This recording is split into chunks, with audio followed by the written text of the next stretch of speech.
Sejam sempre bem-vindos aqui em nosso espaço Caminho da Luz.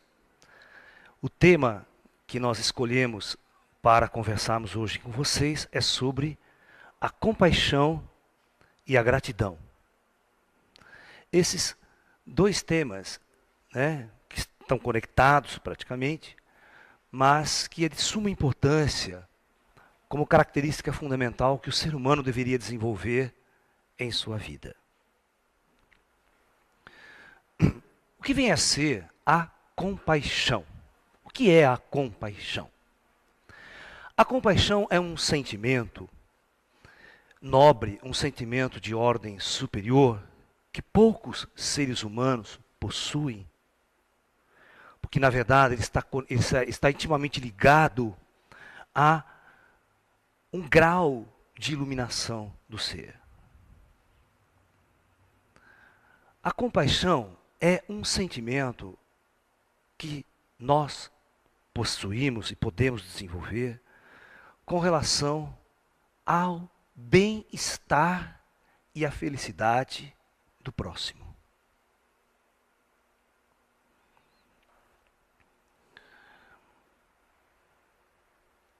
Nós temos grandes exemplos de compaixão em nossa humanidade, né? Os grandes avatares, o Buda Siddhartha Gautama, conhecido como o Buda da compaixão,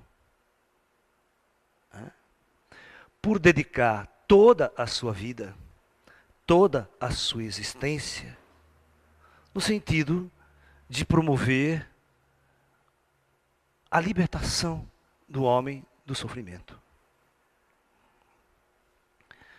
Então, são grandes avatares. O próprio Jesus, ele dedica toda a sua vida, toda a sua existência para servir a humanidade, para servir ao próximo, no sentido de tirar o ser humano desse estado de sofrimento, desse estado de trevas, desse estado de ignorância.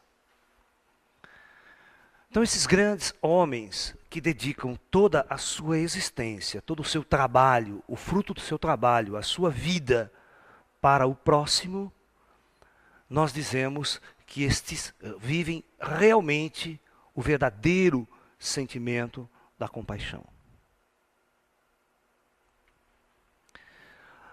Se você olhar o mundo comum, o mundo capitalista, o mundo da televisão, o mundo da fama, do sucesso, do poder, o que as pessoas programam para as suas vidas? Todos que vão lá, fazem uma universidade, estudam. O sistema nos programa para servir não à humanidade, não ao próximo, mas para você servir interesses de uma minoria de políticos, uma minoria de pessoas, e servir ao seu ego. A maior parte do ser humano trabalha 12 horas por dia para o seu ego, jamais para a humanidade, jamais para o ser humano, para as pessoas ou para alguém. As pessoas querem ganhar dinheiro, ficar bem de vida, resolver sua vida, montam empresas, montam isso, montam aquilo, que é o sistema capitalista como um todo, que não visa o próximo, mas visa o meu lucro pessoal. Por exemplo, uma empresa, como vocês estão vendo nessa época de crise, vocês acham que o patrão está preocupado com o empregado? Ele manda embora e não quer nem saber o que esse cara vai fazer da vida. Eu quero o meu lucro, tem que dar lucro para a empresa. Vocês têm, não sei, as pessoas são números, elas são objetos dentro de empresas. Elas são comercializadas. O empregado entra aqui para dar lucro aqui, não está dando lucro, pode mandar embora, vai lá, é lucro, é lucro. Ninguém está preocupado com a vida pessoal do funcionário, ninguém está preocupado com os seus sentimentos, se ele vai ter dinheiro para pagar suas contas e tudo mais. Não existe isso. Não existe compaixão. E você pode notar que todas as grandes guerras que aconteceram no planeta foram por motivos econômicos, simplesmente econômicos. Então as pessoas que estão perdendo o seu lucro, elas vão à guerra. Elas destroem o outro, elas matam o outro, causam uma carnificina terrível por causa do seu ego. Então, vocês veem que as pessoas hoje em dia, elas são treinadas não para servir a humanidade, Elas são treinadas para valorizar o seu ego. Elas querem fazer sucesso, fama e poder. Não é verdade? Sucesso, fama e poder. Este é o objetivo de todo quase ser humano dentro de uma sociedade capitalista. No meio artístico, ela quer fazer sucesso. Ganhar. Por que ela quer fazer sucesso? Porque ela quer ganhar muito dinheiro. Porque o sucesso traz uma série de fatores, né? Ela traz muito dinheiro, conhecido, ego, patati, patatá, patatá. Mas, então ela trabalha, o fruto do trabalho dela é para o seu próprio ego, para envaidecer, para enriquecer a si próprio. Diferente, por exemplo, de uma Madre Teresa de Calcutá, de uma pessoa que dedica a sua vida para servir as pessoas. Elas não estão visando nenhum lucro pessoal com isso. Nenhum lucro pessoal com isso.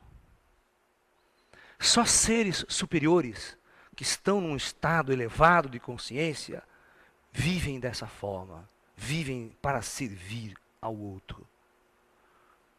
E servir com sabedoria, porque às vezes não é dar esmola, fazer certo tipo de caridade, porque às vezes isso não resolve. Os grandes Budas, eles sempre bateram na mesma tecla. O sofrimento só pode terminar do ser humano quando você eliminar a ignorância. Então, o Buda, por exemplo, o grande mestre da compaixão, o Buda da compaixão, ele fez o quê? Ele vendo todo o sofrimento da humanidade, ele era um príncipe, Siddhartha Gautama, né? Estava lá no palácio, tudo rico, maravilhoso. Mas quando o mundo foi mostrado para ele, a realidade do mundo lá fora, quem conhece a história do Buda sabe o que eu estou falando, ele fica tão indignado com o sofrimento humano e com a riqueza que ele vivia, que ele falava, não é possível essas diferenças, essas distorções tão grandes. Eu não posso viver assim.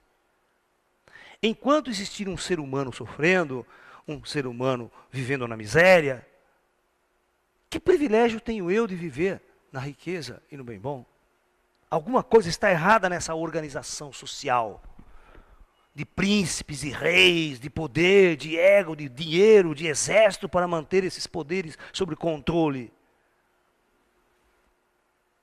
Alguma coisa estava errada e ele precisava tocar no ponto-chave da questão. Não é uma questão de pegar e simplesmente dividir a riqueza. Porque a riqueza, ela acaba. 2, 3 meses depois o cara consome, vende aqui, come tudo, voltou à miséria de novo, né? Então a solução fundamental não é essa. A solução fundamental é você encontrar aonde está a causa desse estado de coisas, desse estado de sofrimento, desse estado de diferenças entre os seres humanos. Porque existem reis, porque existem rainhas, porque existe a plebe, porque existe o pobre, porque existe a escravidão. Por que os reis escravizam as pessoas para servi-los? A sociedade capitalista é um regime de profunda escravidão também, onde o operário é o escravo. Só que ele, coitado, ele não percebe que ele é um escravo, né? Dentro de um modelo criado da propaganda política, ele não sabe que ele é um escravo. Ele acha que ele é um servidor, né? Então, o Buda, ele diagnosticou profundamente aonde que ele deveria trabalhar o ser humano. Porque não basta você ter compaixão. Se você fazer o serviço errado, não vai adiantar nada. Não é verdade? Se você trabalhar do jeito errado, focar no... Escrever um jeito errado, você pegar em armas e derrubar governo, achar que vai melhorar o mundo, vai melhorar o planeta. Quantas revoluções nós nos assistimos nesse nosso planeta, sai um idiota do poder e entra outro. E a roubalheira continua a mesma. Né? Escrever um exemplo de não compaixão é o castelo do nosso amigo lá em Minas Gerais, né? É um indivíduo que quer o poder, ele luta para ter o poder, ele obtém o poder, ele chega ao poder, e o que ele vai fazer com este poder? Todo dia ele vai tentar roubar, olha só, roubar, roubar, roubar, roubar. E se ele pegasse essa grana, aplicasse em hospitais, coisas públicas, para melhorar a vida das pessoas. Isso é a compaixão. Mas não, como ele não tem compaixão, o que ele faz com esta energia? Para si próprio, para o seu ego. Ego. Gente, uma casinha tão simples é tão gostoso de morar, não é? Uma casinha simples que você mesmo pode varrer, você mesmo pode arrumar. Por que você precisa de um castelo com 300 não sei quantos banheiros? Para quê? Para ficar fechado lá, você vê? Não tem ninguém morando, ninguém usando, piscina, né? Enquanto o ser humano não aprender, essas bobagens vão continuar no nosso planeta. Ser humano, porque o nosso planeta está provado que não é problema de recurso. Não é questão de recursos financeiros no nosso planeta. É questão de má distribuição. As pessoas têm muito dinheiro, muito na mão de 1, 2, 3, 4. E o resto não tem nada. E o sistema capitalista é construído de tal forma que impede, impossibilita qualquer ser humano lá de baixo de chegar a esse estado. De ter o consumo, de ter as condições. Porque é uma guerra. Você guerreia para que isso não aconteça. Para que o lucro seja sempre meu. Você não. Então é trabalhar para o ego. Isso não é compaixão. Então o Buda, vendo o mundo dessa forma, há 2.600 anos atrás, e vocês vão ver que o mundo não mudou absolutamente nada. Porque as pessoas não seguem os grandes mestres. Elas preferem seguir esses economistas, vocês preferem seguir os seus professores de universidade, que androidizam vocês, escravizam vocês, programam vocês com verdades idiotas, mas não seguem o conselho dos grandes avatares na história, dos grandes homens, dos grandes mestres dessa humanidade. Por isso, nós somos uma humanidade sem compaixão. Nós preferimos matar o próximo para o nosso lucro e manter o nosso estado de poder, do que servir a eles. Né? Olha o nosso modelo social. As nossas casas, elas são muros cercados. Nossas casas são assim, você se cerca, você fecha, ela é a extensão do seu ego. Aqui pode morar um indivíduo numa favela do lado, morrendo de fome, e você está cercado no seu luxo aqui. E você não sai desse seu luxo para ver o problema que está acontecendo, o que está acontecendo ali. Parece que não tem nada a ver comigo.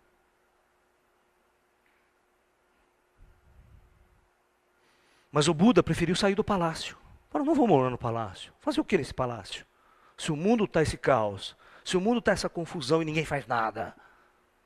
Eu não consigo viver dessa forma. O meu espírito, minha alma, não aceita isso. Alguma coisa precisa ser feita. E ele, sozinho, foi fazer essa revolução. Ele foi buscar a luz primeiro, a resposta.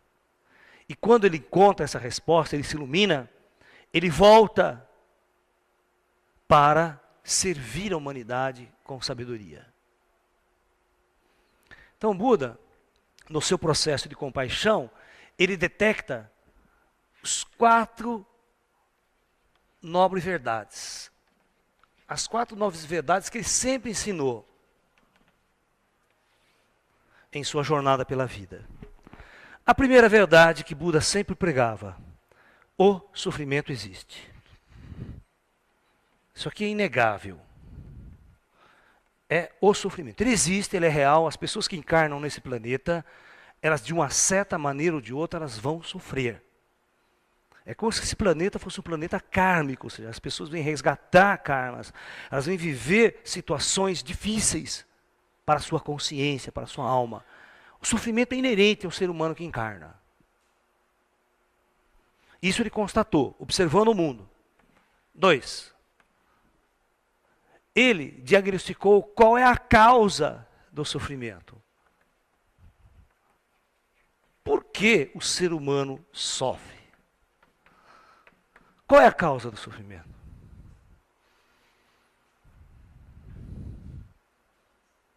A causa do sofrimento, Buda diagnosticou como ignorância.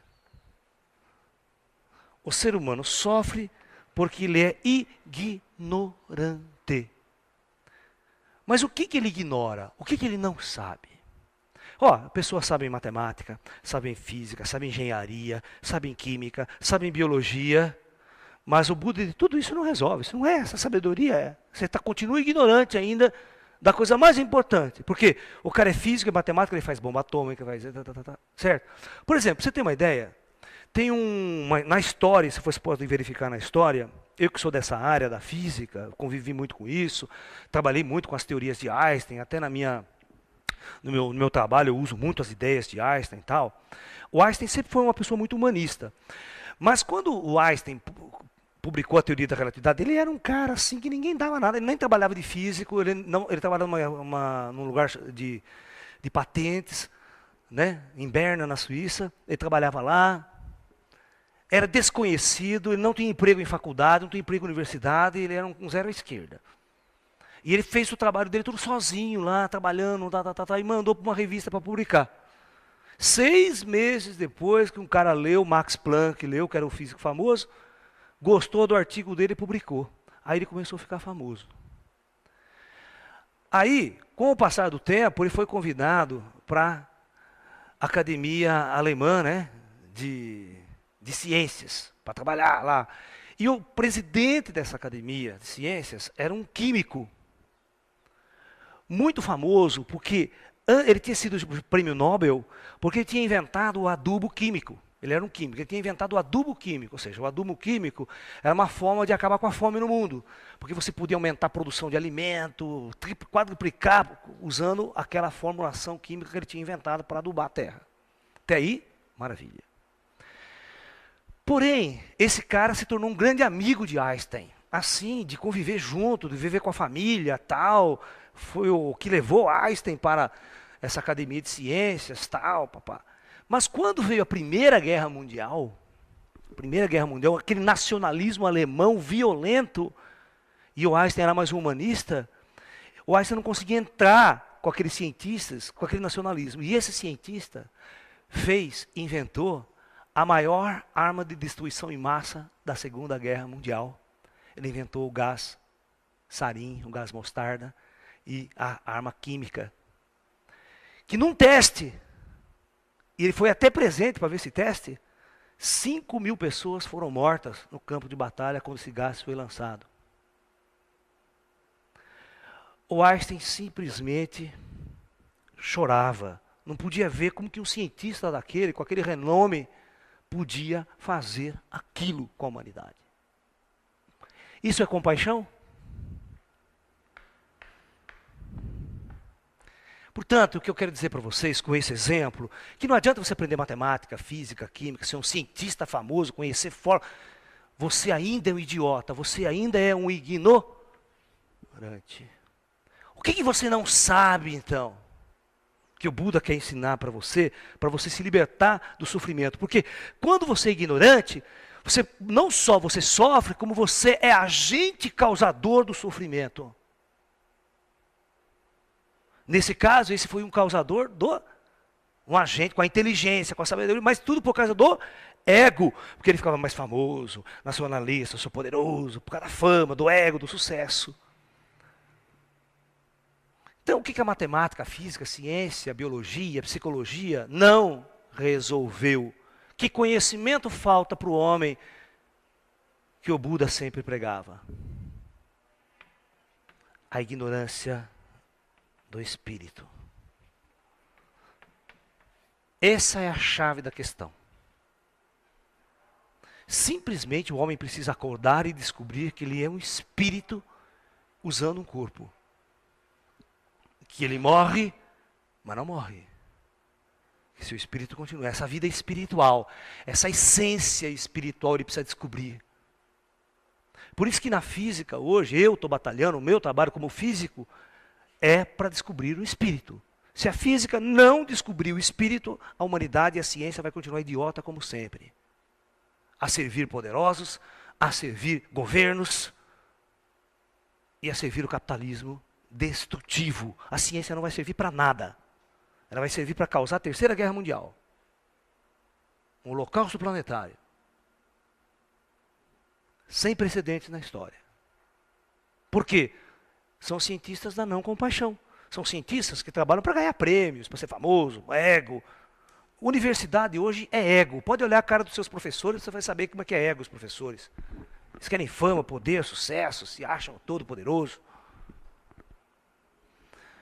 Então, Buda dizia, é a vida espiritual que você precisa acordar, que você é um espírito em trânsito na Terra. Se você não aprender isso, você vai continuar sofrendo. E a terceira nobre verdade dele é que o sofrimento pode acabar. Ele disse, pode acabar nessa vida, agora, não precisa ser daqui 100 anos, daqui 30 encarnações, não. É agora, o Buda falou. E aí, como? Como? O que fazer? Aí Buda vinha com a quarta. A quarta verdade era o caminho óctuplo.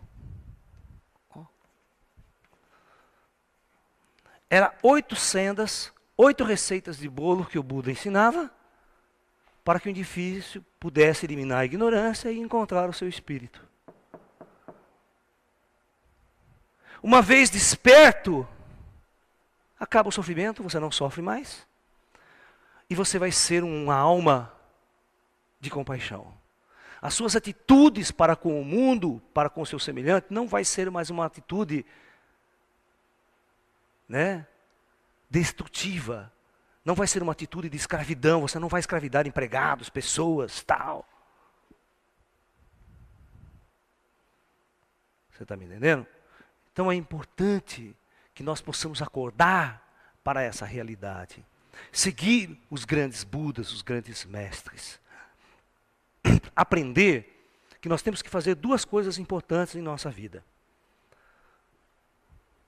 Primeira coisa importante que nós devemos fazer em nossa vida, seguindo o exemplo do grande mestre Buda. Primeiro passo, procurar eliminar a minha ignorância espiritual.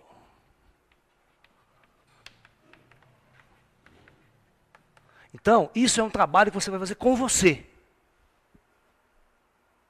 E você tem que entender que esta é a parte mais importante da sua existência. Não é o seu trabalho, não é a sua faculdade, não é a sua família. Nada disso é mais importante. Que nas religiões antigas, ou Jesus dizia, da forma que Jesus dizia, é procurar a Deus, em primeiro lugar. Na forma religiosa que Jesus falava para os antigos, e que talvez as pessoas distorcem aqui, é procurai, ou seja, ou amar a Deus acima de todas as coisas. Quando você ama a Deus acima de todas as coisas, significa que você procura esse Deus dentro de você. Isso é a coisa mais importante da nossa existência. É despertar o Deus interno dentro de nós. É descobrir a nossa alma, o nosso espírito imortal, a nossa transcendência. Esse é o primeiro passo. Segundo passo. Como você vai agir no mundo que o cerca?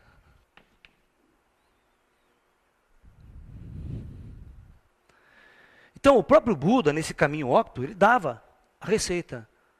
Ou seja, o discípulo que busca a luz, que busca a espiritualidade, ele tem que aprender como agir. Ou seja, o trabalho que ele vai fazer, o trabalho dele de 12 horas por dia para o seu sustento até, qual é o fruto dele? Porque, como esse cientista, ele trabalhava 12 horas por dia para inventar armas químicas para matar milhões. Trabalhando numa indústria militar, numa indústria bélica. Qual é o fruto do seu trabalho? Porque o espiritualista, o cara que está acordado, ele pensa 2 vezes o que ele vai fazer.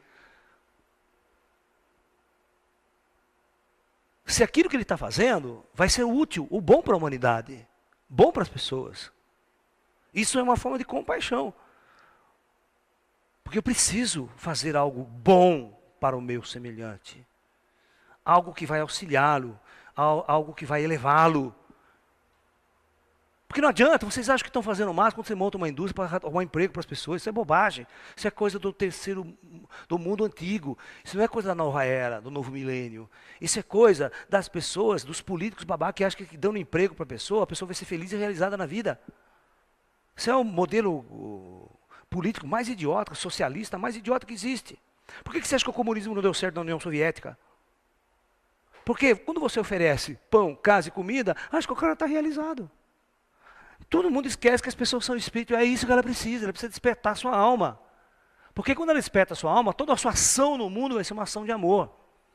Porque quando a pessoa, ela aprende e vive a sua essência espiritual, a ação dela no mundo vai ser uma ação de amor. Jamais ela vai ser contratada por uma indústria militar, uma indústria bélica, por uma empresa, uma firma que vai produzir abobrinha, às vezes, para a humanidade, uma indústria que vai estragar o alimento, por exemplo, ao invés de arrumar o alimento. Todas as indústrias alimentícias que tem no planeta não prestam, elas só estragam o alimento. Tá? Engenharia de alimento não deveria nem existir. Porque o alimento, o melhor alimento que existe para o ser humano é aquele natural, sem que ninguém mexa nele. Enlatou, montou indústria de alimento, já destruiu a coisa. Então tem uma série de consciência que se vai adquirindo ao longo do tempo, quando você busca a espiritualidade e você começa a estudar os grandes mestres, os mestres da compaixão. Eu vou contar uma história sobre compaixão que aconteceu com o meu grupo. Com o meu grupo.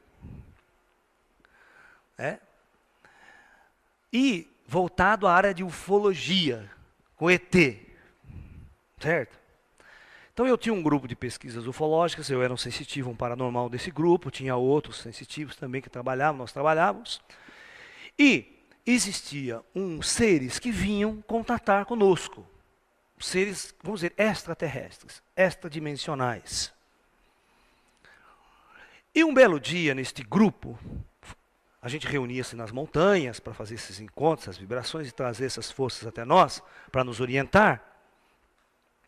E eu lembro que uma das pessoas que estavam nesse grupo fez a seguinte pergunta para o ser. Tá? A pergunta que ele fez foi essa: o que é que vocês estão fazendo aqui na Terra? Por que vocês vêm aqui na Terra? Porque a pessoa, quando não conhece ufologia a fundo, pensa que o ET é alienígena, invasor, vem aqui para comer criancinha. Né?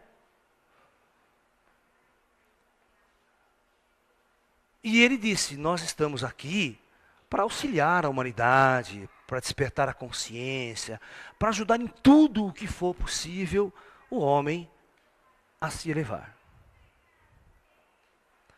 Segunda pergunta do cara: o que é que vocês ganham com isso? Prestou atenção? O que é que vocês ganham com isso? Porque o homem capitalista, ele está acostumado a vender o seu trabalho constantemente, certo? A vender. Sempre tem que ter lucro. Se não tiver lucro, não trabalho. Essa é a visão do capitalista. Eles não conseguem entender um Buda, por exemplo, que sempre viveu a sua vida servindo a humanidade, um Jesus, uma Madre Teresa, que não estava nem um pouco preocupada com os lucros humanos. Sabe qual que foi a resposta desse ser? A resposta dele foi muito simples. Nós estamos aqui não é para obter nenhum ganho. Nós estamos aqui porque nós vivemos uma única lei universal. Nós vivemos pela lei do amor. Coisas que vocês aqui humanos desconhecem. Vocês não sabem o que é o amor. Vocês não vivem essa lei. Vocês vivem para obter lucros pessoais, para ter fama, sucesso e poder, valorizar o seu ego. O cara monta uma banda, ele fica que nem um louco naquela banda dele para ter sucesso, fama e poder, ganhar dinheiro, ser famoso. Ele não está preocupado com o seu semelhante.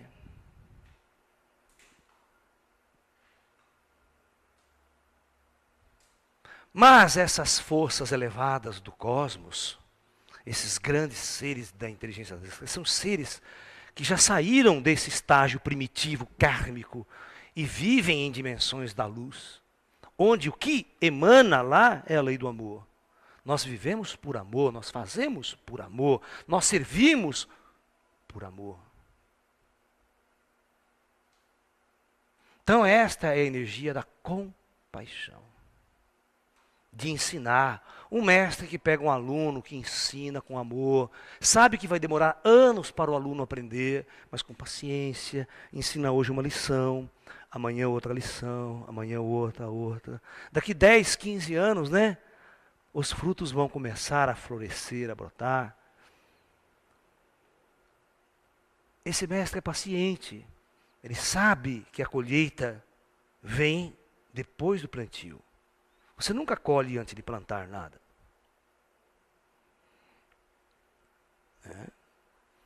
Então, quando o indivíduo compreende o seu espírito, ele elimina a sua ignorância, ele vai viver essa lei. E quando ele começa a viver essa lei, ele vai servir a humanidade. Mas vai servir a humanidade com sapiência. O que é sapiência?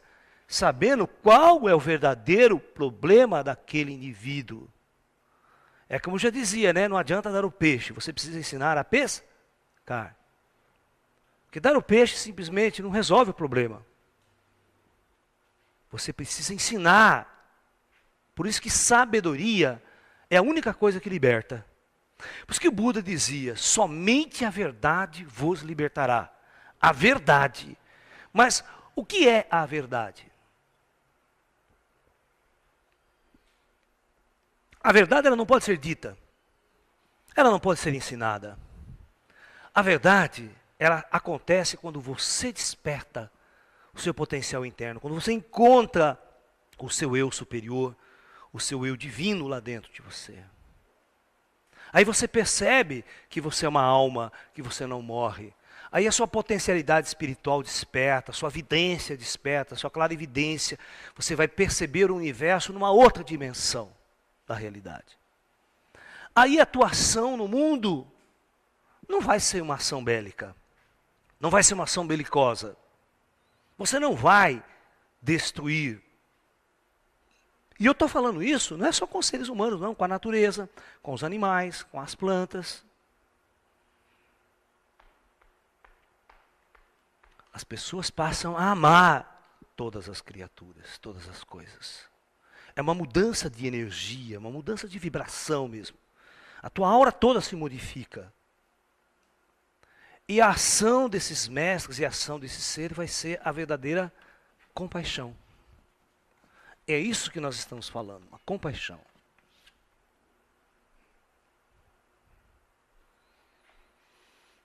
A compaixão não pode ser forçada, não pode ser um ato forçado. Aquele cara, né, que vai em centro espírita, eu conheço muitos centros espírita kardecistas, que caridade é o ponto central. Caridade, amor e caridade. Então, as pessoas procuram fazer caridade. Mas essa caridade não funciona. De ficar dando comida, ficar dando alimento, dando sopa, tal, papapá. Ela resolve problemas daquele momento, a pessoa está com fome, tudo bem, é legal. Isso pode ser feito, tem que ser feito. Mas sem educar, sem elevar a sabedoria, pode esquecer que você não resolve o problema de ninguém. Por isso que eu, Laércio, escolhi fazer isso que eu estou fazendo, falar, ensinar. Grava o DVD, manda para todo mundo lugar. Porque não, é a única forma inteligente que eu acho de consertar as pessoas pelo lado de dentro. De trazer as pessoas pelo lado de dentro. E todos os trabalhos que eu faço, eu sempre falo para as pessoas, qualquer curso que eu for fazer, né, você pode, se você não tiver condições financeiras, você faz de graça, você não paga. Quantos DVDs eu mando pelo correio para as pessoas que dizem que querem ouvir minhas palestras e não tem dinheiro para pagar? Eu falo, não, pode deixar que eu mando para você.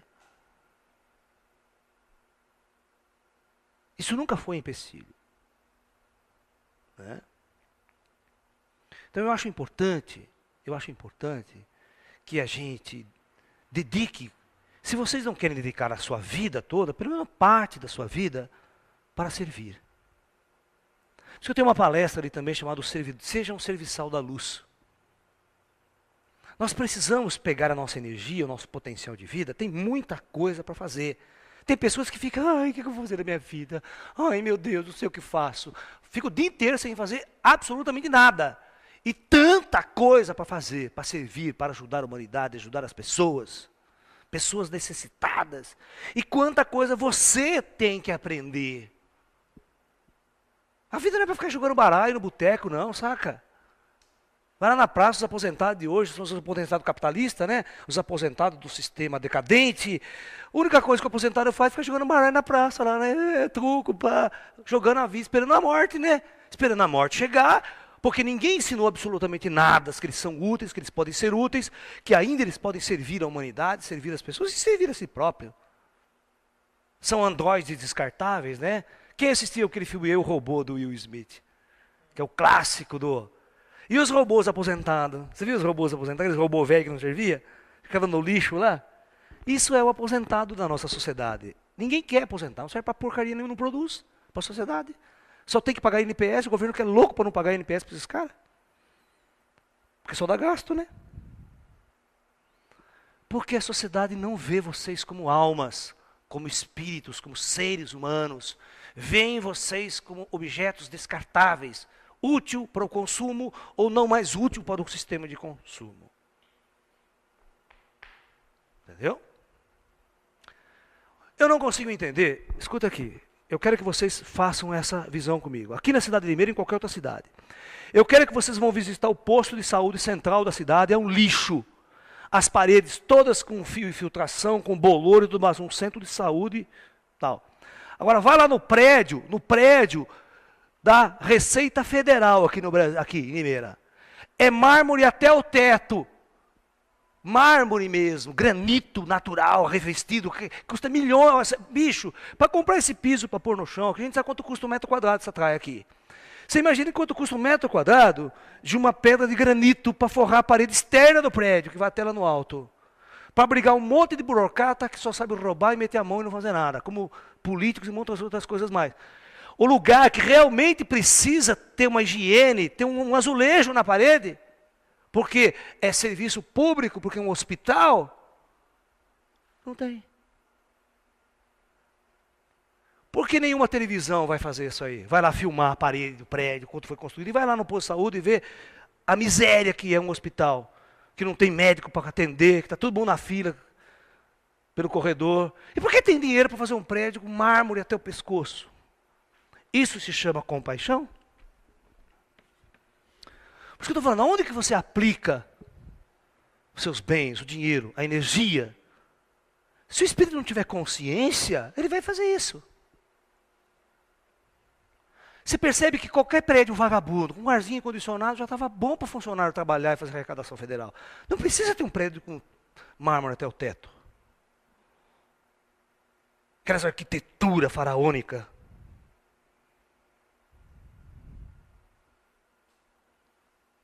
Certo? Então pensem nisso, no mundo que vocês vivem e nas grandes distorções, se você quer fazer parte disso, como ser humano. Porque a hora que nós acordarmos para o nosso espírito e ver o que os grandes mestres da compaixão nos ensinou, que a nossa ação no mundo devia ser benevolente ao mundo, benevolente aos animais, às plantas, à natureza, benevolente ao meu próximo que está do meu lado. Sabe? Às vezes a pessoa que está mais próximo de você, que você tem que dar um carinho, tem que dar um amor, tem que dar uma palavra, uma mensagem. Levá-la para uma instrução, levá-la para um curso, para uma palestra, ou dar uma palestra para ela de presente. Que às vezes, se você pega uma palestra dessa, nossa, não precisa nem ser minha, tem o Trigueirinho, tem muitos outros grandes mestres falando, ensinando. Você pega uma mensagem, uma palavra, ó, escuta aqui, ó, dou de presente para você. Pode mudar a vida da pessoa. Se você dá um prato de comida, ou dá uma calça de presente, dá uma bijuteria, não vai servir para nada para a vida da pessoa. Por isso que nós temos que agir com sabedoria, para atacar o ponto-chave da questão. Aonde que o ser humano precisa ser transformado?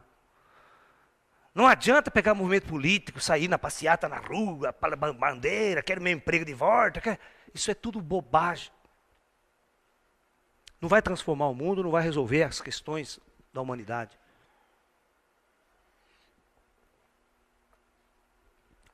As verdadeiras respostas são os grandes mestres que tem. O ponto crucial é, nós precisamos despertar o Deus interior de cada um.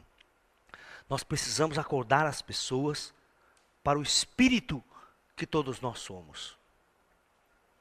Para entender que nós estamos na terra de passagem, nós vamos morrer. E a nossa alma veio aqui para viver uma experiência. Olha para o céu, tem galáxias inteiras aí, bilhões de estrelas. O que nós estamos fazendo aqui neste momento? O que realmente eu deveria fazer da minha vida e não faço? Será que os nossos professores, nossos políticos estão com a razão? É isso mesmo que o ser humano precisa? Né? Como seria o discurso de Jesus, né? Hoje, se ele voltasse. Então, se o Buda estivesse hoje entre nós, qual seria o discurso desse mestre?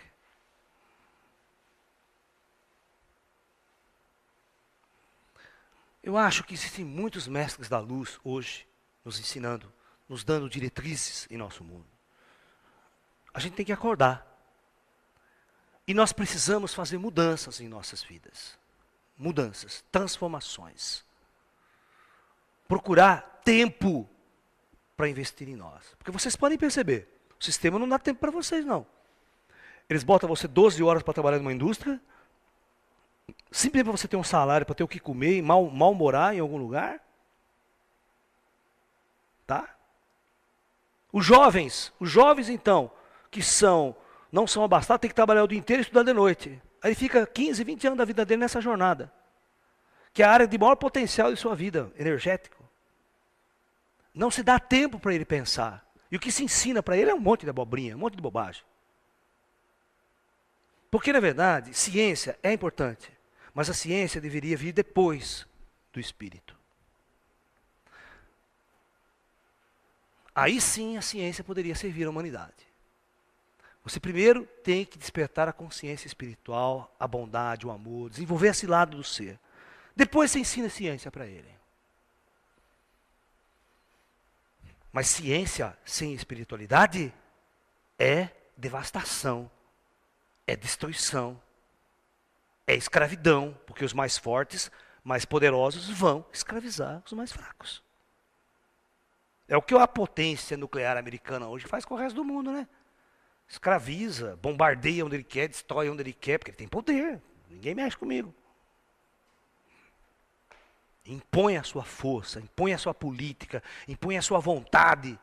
No Afeganistão, no Paquistão, tudo quanto é lugar, impõe a minha vontade.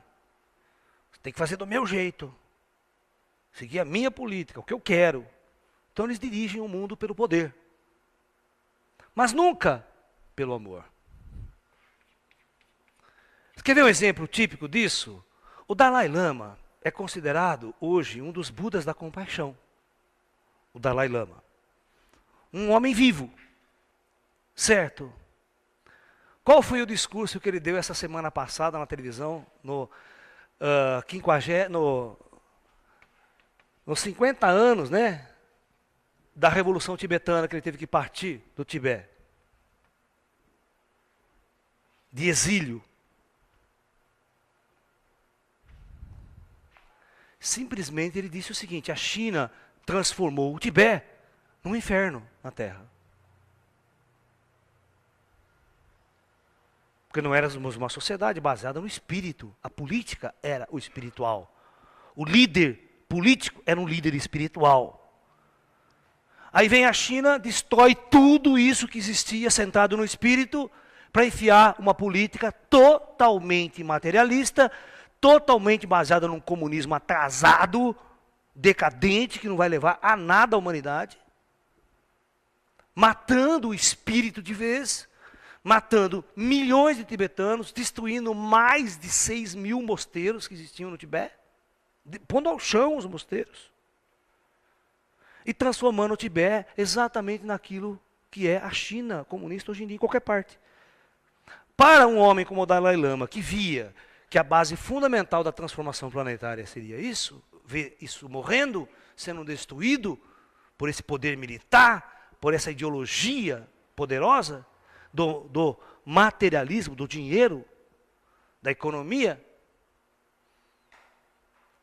realmente transformou o mundo no inferno, o Tibete no inferno. Os líderes políticos não vivem por isso, pela lei do amor, pela lei da compaixão. Não. Eles mandam o exército matar, destruir, para impor a sua regra, a sua lei e a sua verdade. E quantos monges não foram mortos? Eles não queriam lutar. Eu vou lutar, vou matar você. Oh, minha vida não é assim. Eu não sou um guerreiro. Eles morriam. Mas aceitar essa política que você está me impondo, acho que o Dalai Lama até hoje não aceita. Não posso aceitar, eu sei que isso está errado. Se você ouvir o discurso do Dalai Lama é uma pessoa simples, uma pessoa amorosa, uma pessoa bondosa, que está pregando exatamente os princípios fundamentais do budismo até hoje.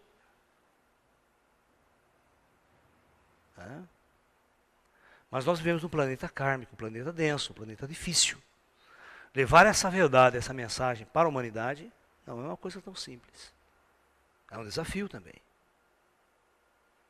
Por isso temos que ser fortes, temos que ser guerreiros da luz, ou seja, sabemos que não vai ser fácil.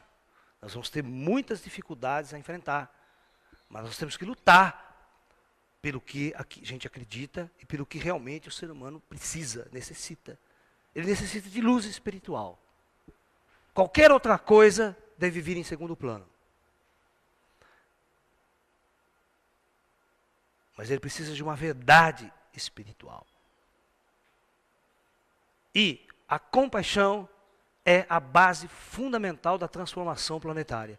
Enquanto cada um de nós não carregarmos dentro de nós o espírito da compaixão, ou seja, cedermos para o outro, levarmos a luz para o outro, o mundo não vai mudar. Ele não vai mudar.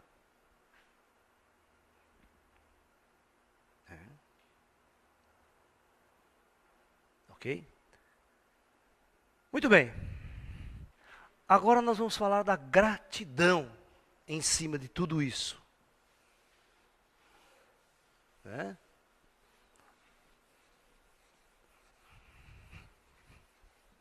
Gratidão. Por que eu devo agradecer? O que eu devo agradecer? Tem pessoas que não conseguem agradecer, acham que a vida dele é uma droga do começo ao fim, já acorda de mau humor, certo? O emprego dele é uma droga, ele se sente um escravo, o salário dele é uma mixaria,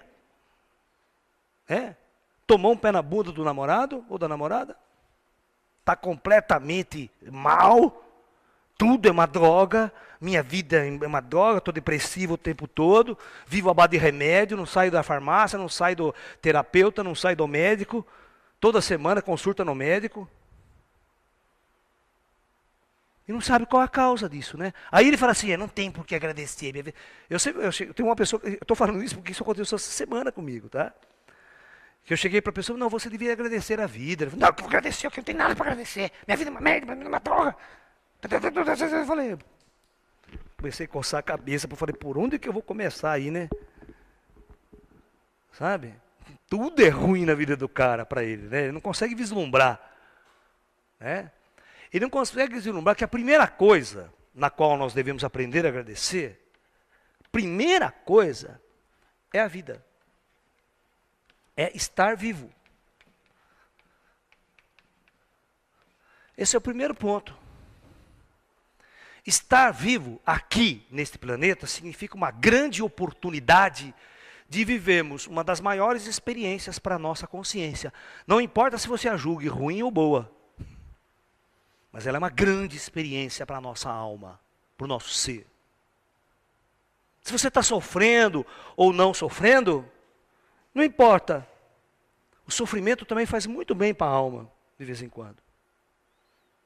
Porque é através dele que nós vamos nos transformando, nos moldando, crescendo e elevando, até nos libertarmos desse estado de sofrimento. Porque, na verdade, quando você olha o projeto Terra como um todo, você pergunta, por que que a humanidade vive assim? Por que que não há uma intervenção superior, chega os ETs, desce com nave, cura todas as doenças que existem na Terra, ensina todo mundo, acaba com as guerras, com o sofrimento humano? Fácil. Agora, quero ver você fazer isso. É você que está com a responsabilidade de viver neste mundo e de transformar o seu próprio mundo. Vir força superior seria muito fácil para todos nós. Mas cadê o nosso aprendizado? Aí seria o quê, novamente, né? Alguém dando para você de graça uma coisa que você tinha que fazer. E não fez. Então nós temos que acordar, nós temos que aprender. As lições foram dadas. Aqui ninguém aplica a lição, ninguém faz a lição de casa dos grandes avatares. As pessoas fazem a lição dos políticos, dos economistas. Vocês acordam de manhã, vão trabalhar o dia inteiro, gastam essa energia o dia inteiro, mas não fazem uma atividade espiritual ensinada pelos grandes mestres. Vocês não fazem uma prática espiritual. Acho que vai cansar, dá trabalho. Então, o primeiro agradecimento é por estar vivo. Você acorda de manhã, vocês estão na super... Olha que louco, cara. Vocês estão na superfície de um planeta. De uma bola que flutua no espaço. Eu que sou astrofísico, sei, por exemplo, se você olhar o nosso sistema solar, você não vai encontrar nenhum planeta bonito, maravilhoso como a Terra. Os planetas que estão aí em cima de nós é um lixo para a vida. Não serve para ninguém viver lá. Pode ter certeza. Vocês têm um planeta com sol na temperatura exata. Vocês têm uma natureza fantástica, um ar que você respira. Você está harmônico tudo isso. Quem vê, sai no mar, vê aquele mar maravilhoso. Vai nas montanhas, vê aquelas cachoeiras belas, borboletas, pássaro cantando. Só o ser humano está em crise existencial, né? Maldizendo a vida, minha vida é uma merda. Mas a natureza está bela, os pássaros estão cantando, todos estão aí. É você que está nas trevas, é você que está em sofrimento, em angústia e depressão, e não sabe sair do buraco. E ainda se diz um ser inteligente. Acha que é uma raça inteligente.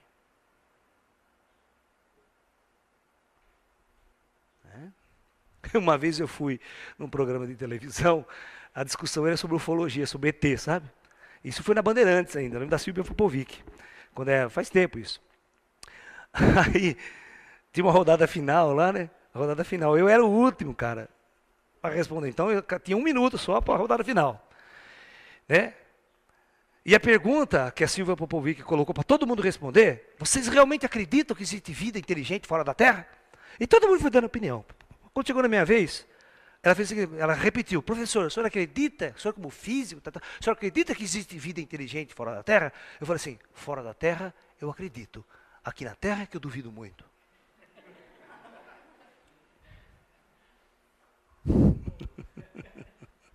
Todo mundo riu pra caramba, começou a coçar a cabeça. Claro, para construir uma cidade como São Paulo e achar o máximo, tem que ser uma civilização muito burra, muito primitiva e muito decadente. Para fazer as grandes guerras, a revolução que a humanidade sempre vivenciou, tem que ser uma civilização muito burra e primitiva. Não tem que ser inteligente. Certamente não é inteligente. Porque uma civilização inteligente detectaria de cara que o problema está no espírito.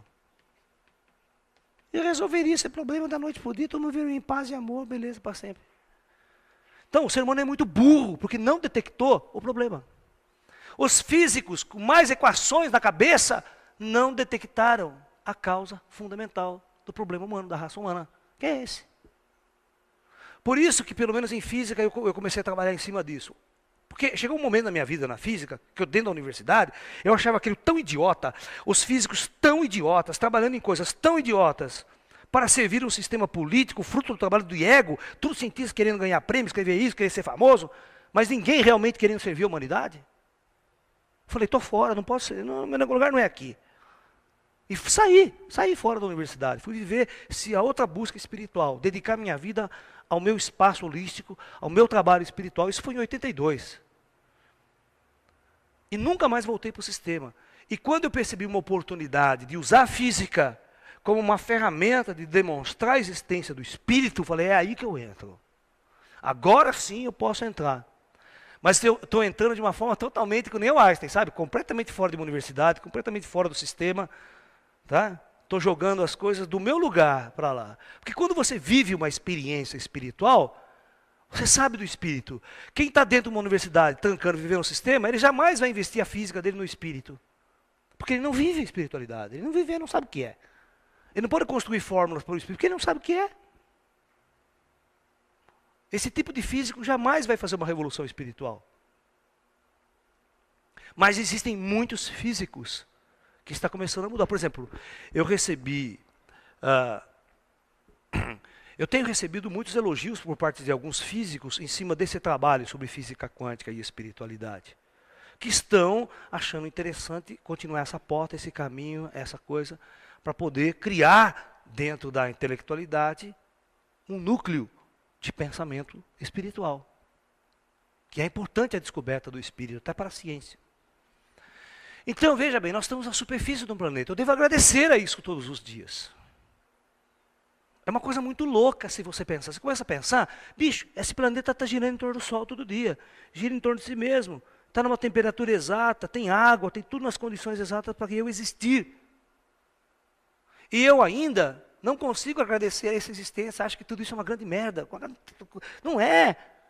É você que está ruim, a sua vida está ofuscada, sua mente está ofuscada pelo seu sofrimento, pela sua angústia, pela sua depressão. E você não enxerga a beleza da existência. É?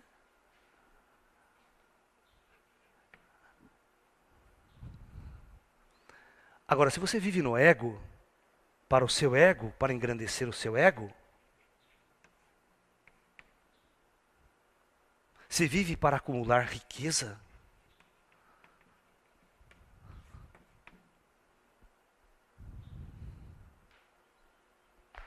você vai sofrer. Por que você vai sofrer? Porque você não é interna, você é uma alma, você é um espírito interno, você vai nascer, crescer e morrer, e vai envelhecer. Que nem aquelas senhoras que vivem esticando a pele, está com 80 anos, quer fazer plástico, fica bonita. Cara, bicho, não é por aí. Você não é, você tem que treinar para ir embora do planeta, não para ficar. Você tem que se preparar para ir embora, não é para ficar aqui. Você tem que cultivar a beleza interior, não é exterior. A exterior, naturalmente, ela é bela também. É que você não consegue enxergar a beleza na maturidade. Existe uma beleza na maturidade. Né? Olha, você tem que entender que quanto mais velho você fica, mais pronto para trocar de corpo vocês estão. Vão trocar por um jovem bonito, legal. Modelo 2010. Né? Vamos deixar essa carcaça sofrida de lado. Vamos passar para outra. E no plano espiritual, então, né? Você com o teu espírito que flutua, não está sujeito à força da gravidade, você voa como um pássaro. A sensação de liberdade é algo assim inimaginável. Aí vocês vão entender o quanto vocês estavam escravos e presos na superfície terrestre quando carregavam corpos. E a ignorância é tanto que você quer preservar esse corpo eternamente, né? O corpo tem que ficar eterno, não. As pessoas se apegam, não querem sair, elas não querem morrer. A melhor coisa que tem na vida de vocês é a morte, pode ter certeza que eu estou falando.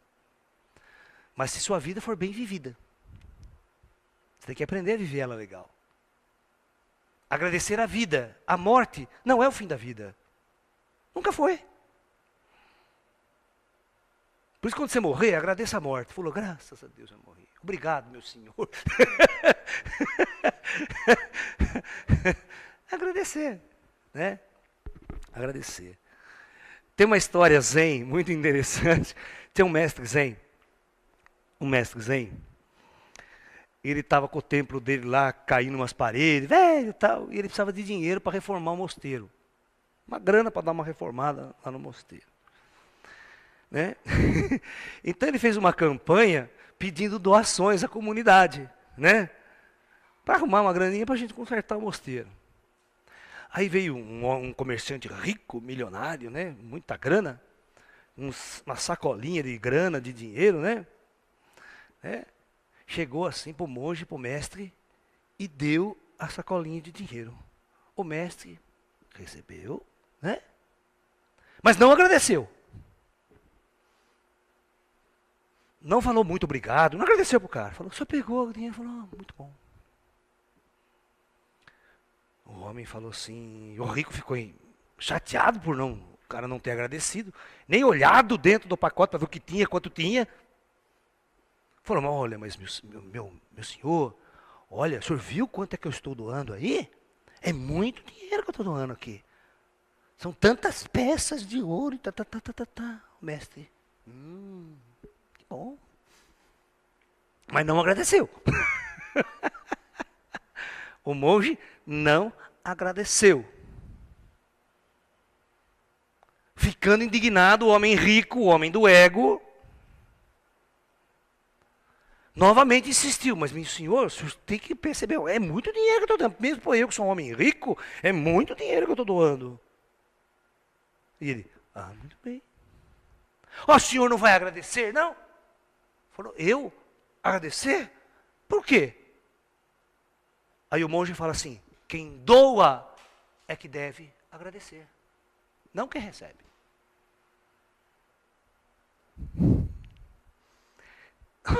Vocês estão percebendo? Muitas das vezes as pessoas doam com que sentido? Para satisfazer o seu, é a hora que eu sou bom, cara, eu estou doando. Mas quando é anônimo, ninguém agradece, parece que é uma ofensa. Na visão do mestre Zen, quem doa é que deve agradecer. Por quê? Primeiro, se você doa porque você tem muito. Né? Se você tem muito, você tem que agradecer porque você tem muito. O pobre, coitado, ele não tem quase nada no sentido material para agradecer.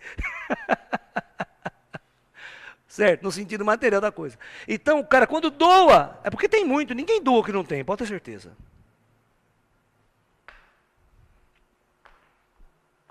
Então, por isso que ele coloca nessa questão, o Zen. Quem doa é que deve agradecer. Porque é o quê? Compaixão novamente. Olha, compaixão e agradecimento. Quem deve agradecer? Quem doa. Por isso o próprio Buda agradecia todos os dias a sua existência e a vida. Porque ele estava na luz. E quem está na luz tem que agradecer por estar na luz. O que está nas trevas é sofrimento. Está na luz já elimina o sofrimento. E quem está na luz vai servir com amor. Todos os dias.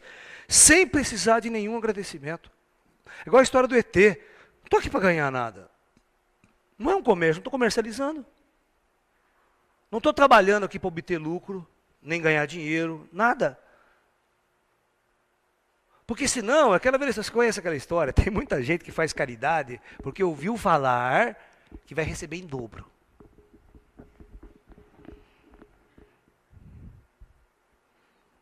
Fala pro cara que ele não vai receber nada em troca. Olha, você não vai receber absolutamente nada, então você vai doar porque você tem consciência da importância de você doar. Mas não vai receber nada em troca, nem um tostão, nada, nem nada. Quero ver se o cidadão vai doar, se ele vai fazer a caridade. Eu dou porque eu acho que é o certo, estou fazendo o que é o certo, estou fazendo nada aqui. Você já viu político? Político é muito engraçado, que o político, quando ele faz um hospital, quando ele constrói, aí vem lá, porque eu fiz esse hospital. Você não fez merda nenhuma, você simplesmente cumpriu sua obrigação com o dinheiro dos outros, que não foi dinheiro seu, você simplesmente fez aquilo que você foi pago para fazer. Não tem que ficar dando esse puta discurso de babaca para cima de mim. Porque você não é melhor do que ninguém, você só fez o que você tem que fazer, foi pago para fazer. Não adianta fazer uma puta propaganda, porque eu sou melhor, eu sou bom, eu fiz, olha. Diante de Deus, cara, você não fez absolutamente nada de importante. Diante dos mestres da luz, você simplesmente cumpriu sua obrigação. E não se tem que agradecer para quem cumpre sua obrigação. Olha, quantas vezes o meu mestre espiritual vinha me orientar, e quando ele terminava eu agradecia, muito obrigado, viu mestre? Ele falava assim para mim, você está proibido de dizer muito obrigado. Nós não queremos nenhum tipo de agradecimento. Nós estamos aqui porque nós conhecemos o nosso dever e o cumprimos. Você não precisa agradecer. Você não tem nada que nos agradecer.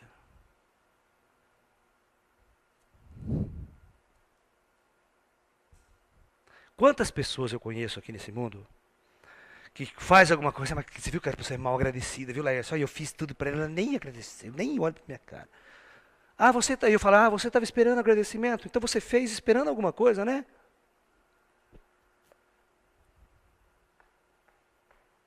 O que significa gratidão para você? Então você faz, se você. Agora, porque aquela pessoa não te agradeceu, foi mal agradecida, nunca mais você vai fazer alguma coisa por ela, né?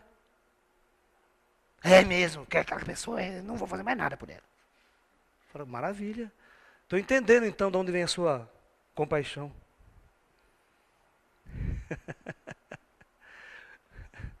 Se um cachorro te morde, você dá um tiro nele? Você dá um tiro no cachorro que morde?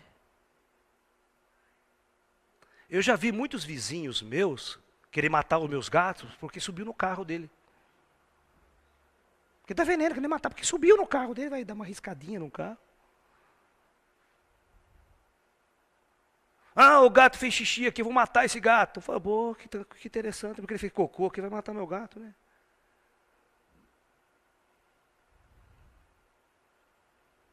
Como se o problema estivesse aí, né? Tem compaixão.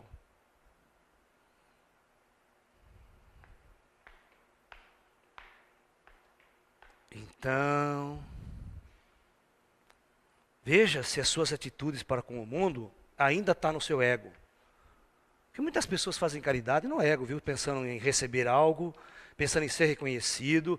Como um político chegar lá no público, eu fiz, viu? Agora, faça uma coisa que você não assina o teu nome embaixo. Que ninguém sabe quem fez. Vê se algum político faz isso.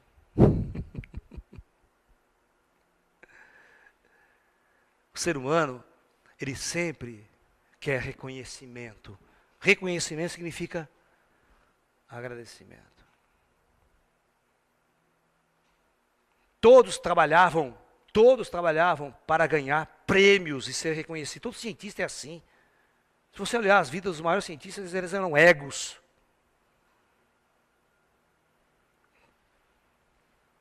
Mas é difícil fazer uma coisa sem querer nada, absolutamente nada em troca. Nem o agradecimento. Você que doa, você que está nesse estado de espírito, já é um estado de graça. Você está no estado de... Olha a palavra, estado de graça, agradecimento. Agradecimento sempre é uma graça alcançada. Como as pessoas falam, eu agradeço por essa graça alcançada, meu Senhor. Né? As pessoas vão lá em Aparecida do Norte, aquela puta excursão, né? Cheia, para chegar na igreja, é 500 comércios cercando você na rua, né? Para vender tudo que tem que vender para você. Aí você chega na igreja, não tem nada diferente naquela igreja. Qualquer igrejinha no canto da sua cidade tem o mesmo. E na sua casa, sentado, você faria o mesmo problema, precisa fazer essa peregrinação toda. Porque Deus não está nas igrejas, nos templos, em nenhum lugar. Será que eu tenho que ir lá para agradecer a graça alcançada? Às vezes a pessoa fala uma promessa, né? Promessa para santo. Olha, se o senhor me arrumar um emprego, eu prometo que eu vou de joelho até Aparecida do Norte. Arrastando a cruz nas costas. Se curar a minha doença do meu filho, sabe aquelas coisas? E aí o neguinho vai lá. Igual o filme Pagador de Promessas, né? O filme Pagador de Promessas é ótimo, né? É um ícone no cinema brasileiro pelo contexto dele. Quem assistiu sabe, né? Que o filme é muito bom. Muito bom. Quem não assistiu, né? O filme Antigo em Preto e Branco brasileiro, um dos clássicos. O cara, lá do interior da Bahia, ele faz uma promessa, né, de levar a cruz, se ele conseguisse uma graça alcançada, de levar a cruz dentro da igreja e agradecer. Né? E ele faz toda a peregrinação, ele consegue a graça, ele pega a cruz e vai. Pá, aquela puta jornada com a mulher dele, né? Aquele puta sofrimento, quando chega na igreja, o padre não deixa ele entrar dentro da igreja com a cruz. E o filme inteiro é ele na porta da igreja com a cruz querendo entrar para cumprir a promessa. Entendeu? Como se o santo tivesse preocupado com isso, né? E o padre proibindo ele de entrar na igreja. Onde você viu fazer isso? Aquela puta encrenca, o padre, vocês têm que assistir o filme, vocês sabem o enredo da coisa. Mas o cara achava que, né, ou seja, ele tinha que agradecer. Pagar a promessa significa um agradecer. E o agradecimento só estaria completo se ele levasse a cruz lá no altar.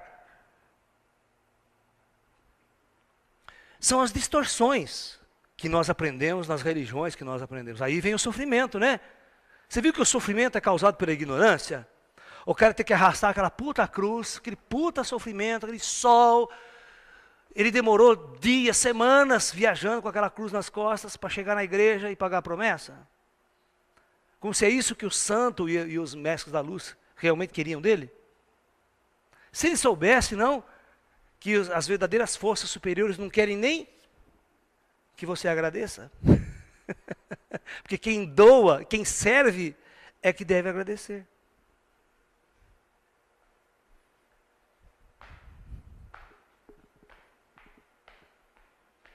Quero ver você agir dessa forma. Você servir a humanidade sem esperar nenhum tipo de agradecimento. Nenhuma troca. Você não vai ganhar nada com isso. Absolutamente nada. Você faz porque você sente que é o certo a se fazer. Porque vem de dentro de você. Sem esperar absolutamente nada de fora. Existe um costume zen, muito pouco conhecido aqui no Ocidente. Todas as obras feitas pelos mestres zen não tinha assinatura embaixo. Se o cara pintasse um quadro, não tinha assinatura dele lá. O quadro era anônimo. Mas veja aqui no Brasil, qualquer artista nosso, né, quer fazer fama, sucesso, poder, né? É o nome dele que ele tem que vender.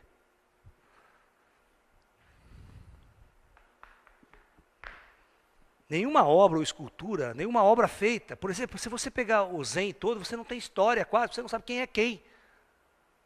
Porque os mestres não escreviam livros. As obras de ensinamento, não sabia quem eram feitas, não tinha essa coisa. Não era um documentado. Porque eles não tinham o mínimo interesse em deixar que essa coisa voasse no espaço. Então, o que significa agradecer? O que eu devo agradecer, na verdade? Estar grato. Por isso que eu falo, a coisa mais importante é estar grato à vida.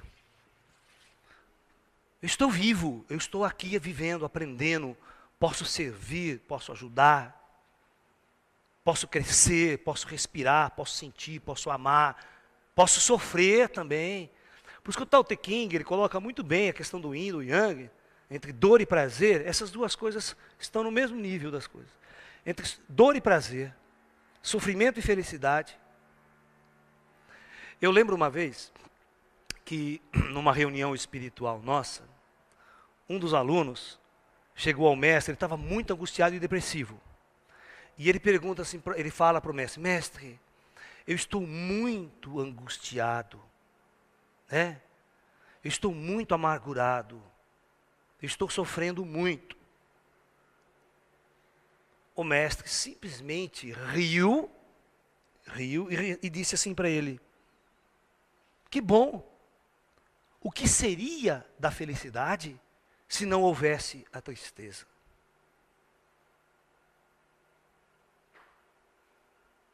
Porque o ser humano só pode avaliar, em termos internos dele mesmo, o que é ser feliz. Você só pode saber o que é feliz, ser feliz e avaliar a felicidade se você um dia sofrer. Ou viver uma tristeza. Porque você conhece o sentimento, tudo são emoções. Na verdade, as coisas não passam de emoções, sentimentos internos que acontecem lá dentro de você. Essa é a formação do espírito na Terra. Por isso que eu tenho uma palestra aqui que chama o Porquê do Sofrimento. Você vê que o Zen oriental, ele encara as duas coisas como parte integrante da existência na vida. Importante quando você observa e avalia que o sofrimento tem o mesmo valor que a felicidade, que a alegria. Que a tristeza tem o mesmo valor para os mestres Zen do que a felicidade. Porque são momentos e situações diferentes que você experimenta nessa jornada pela Terra. Assim como dor e prazer. Quando que você poderia avaliar que estar em prazer se você nunca viveu a dor?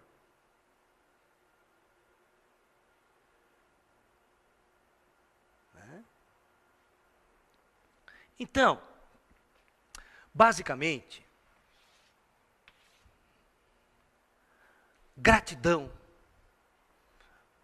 A gratidão, ela deve estar em nosso coração pela vida, pela existência nossa. Nós somos gratos aos planos superiores, à ordem maior, por dar-nos a oportunidade de encarnar nesse mundo e de vivermos uma experiência maravilhosa para a nossa consciência, para a nossa existência.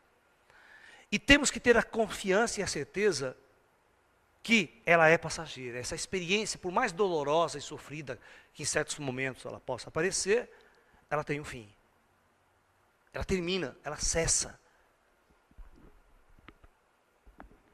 Até o momento que nós podemos ascensionar e não mais reencarnarmos em mundos densos da matéria e vivemos numa dimensão do universo onde tudo o que aconteceu na Terra, nós não vamos experimentar mais isso.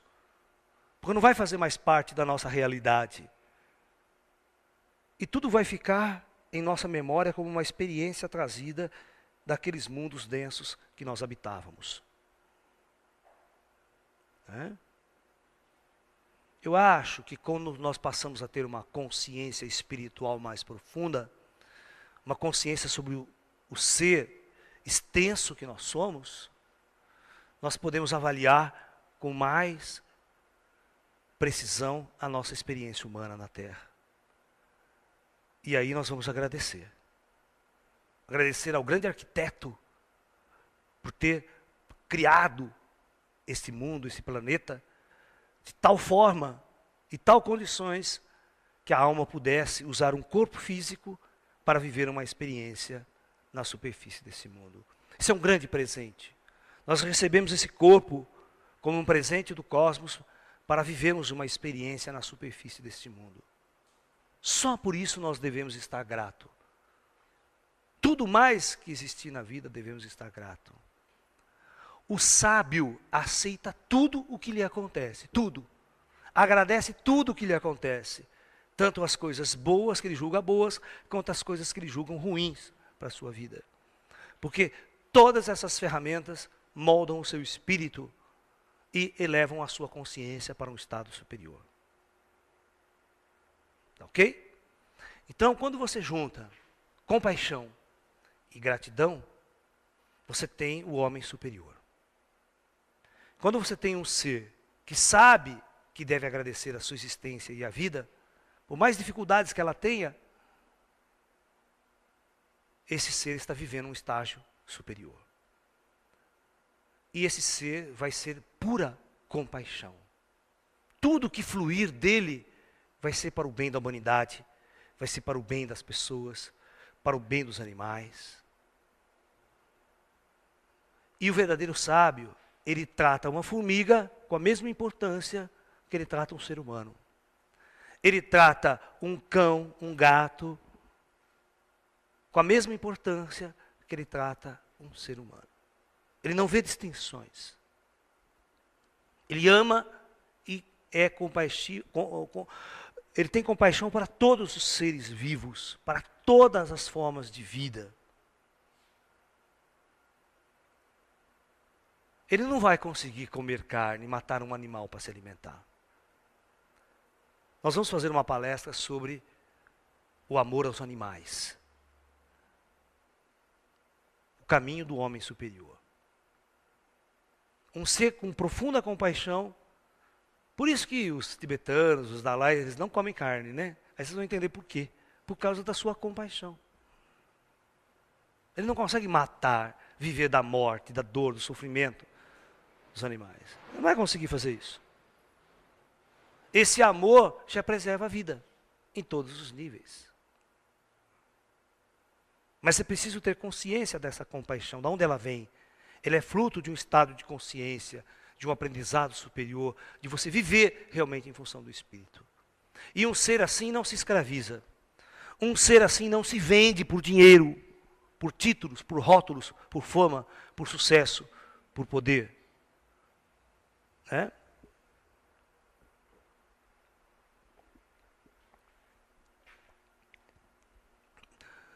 O Dalai Lama, por exemplo, se você chegar perto dele, se você se ajoelhar na frente dele, você está lascado.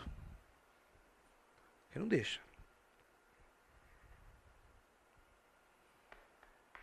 Ele vem, ele dá um abraço em você, se você quiser, aperta a tua mão, cumprimenta você como for o gesto. Se o gesto for dar um beijo no rosto, pode dar um beijo no seu país, né?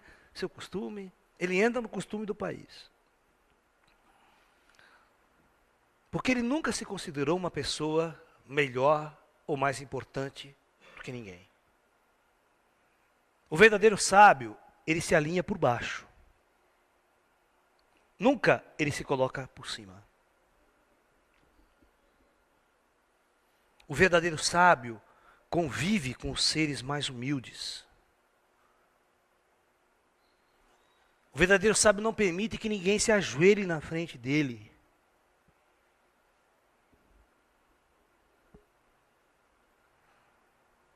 Entendeu? Porque ele nunca se considera melhor ou superior a ninguém. Né? Na minha casa aqui, por exemplo, os meus animais são tratados como gente.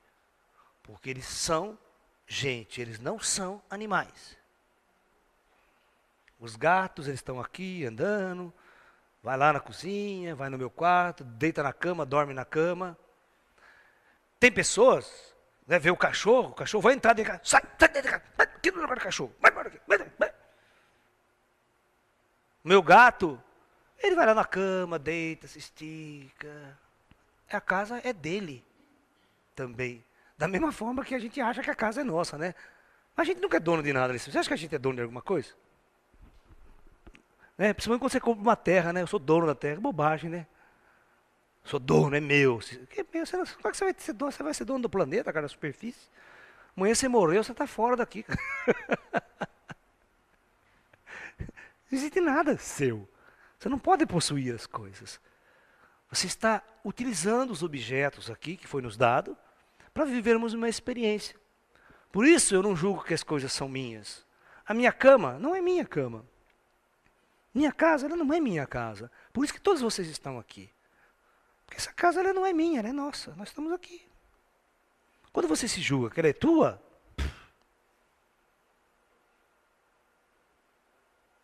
eu estou trabalhando para montar um ashram lá nas montanhas, mas é nosso. É um local onde a gente vai sentar, meditar, nós vamos conversar, aprender.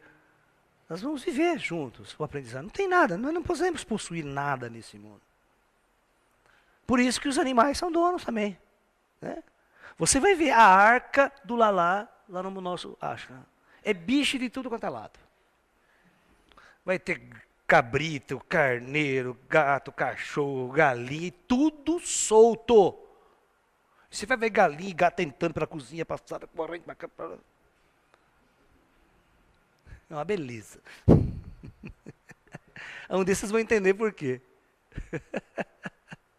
Vocês vão entender porque certos mosteiros na Índia, no Tibete, na Tailândia, tem macaco para todo quanto é lado, bicho para todo quanto é lado, sobe nas estátuas e volta, bagunça. E os monges não estão nem aí.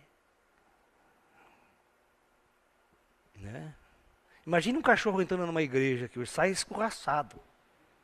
Sai daí, você vem. E você vai ver como o equilíbrio, você não vai precisar usar veneno para nada. O equilíbrio ecológico mantém tudo equilibrado. Né? Tudo em harmonia. Certo? Porque você mantém os animais na natureza, na forma como eles são. E aprende a amá-los. Por que eu vou querer ter bastante animal no Arrachana? Porque eu quero que as pessoas que vão lá aprendam a conviver, a curtir e amar os animais como eles são. Você não tem que fazer o animal ser do jeito que você quer que ele seja. Você vai ter que entender ele como eles são, o que eles, né? E conviver harmonicamente, com eles. É um exercício para o espírito.